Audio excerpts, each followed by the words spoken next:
कोकणातील बंद घरे हा एक ज्वलंत प्रश्न आहे. तिकडे पश्चिम महाराष्ट्र आणि पूर्वोत्तर महाराष्ट्रातील अनेक तरुण आणि गावे सगुण संपन्न आहेत.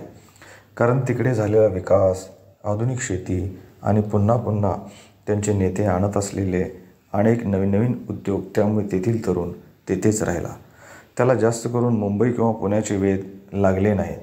स्थानिक रोजगार निर्मिती झाल्यामुळे गावे गजबजली. त्यामुळे उर्वरित महाराष्ट्रात स्थानिक तरुण गावातच राहून आपला रोजगार उपलब्ध करू लागला. पण कोकणात याच्या उलट झाले. स्थानिक रोजगार निर्मिती न झाल्यामुळे बिनभरवशाची शेती, एकदाच येणारे पीक, ते पण रोग पडला की आशा सोडणारा कोकणी माणूस आपला स्वाभिमान टिकवून कुणाकडे कधीच भीक मागताना आपण पाहिलेला जरी नसला तरी हळूहळू कुटुंबनिर्वाह आणि पुढील शिक्षणासाठी मुंबई पुण्याची वाट मात्र धरू लागला.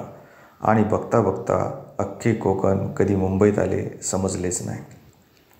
गावात शिल्लक राहिली फक्त 2 म्हातारा आणि म्हातारी आईवडील.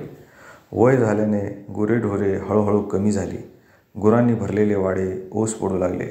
काही प्रमाणात पिकणारी शेती ओसाड म्हणजेच कोकणी भाषेत वशाड पडली.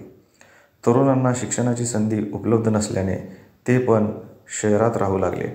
नंतर त्यांच्या मुलांना शिक्षण मिळावे म्हणून पुन्हा शहरात. त्यामुळे गावच्या शाळा ओस पडल्या. अवघे 5-6, जास्तीत जास्त 15 पटसंख्या जिल्हा परिषदेच्या शाळेत आणि 100-150 हायस्कूलमध्ये असे विदारक सत्य आताच्या घडीला कोकणात आहे. शेतीचे पण आधुनिकीकरण होत नाही. जरी कृषी संस्था असल्या तरी त्या मर्यादित भागातच आहेत.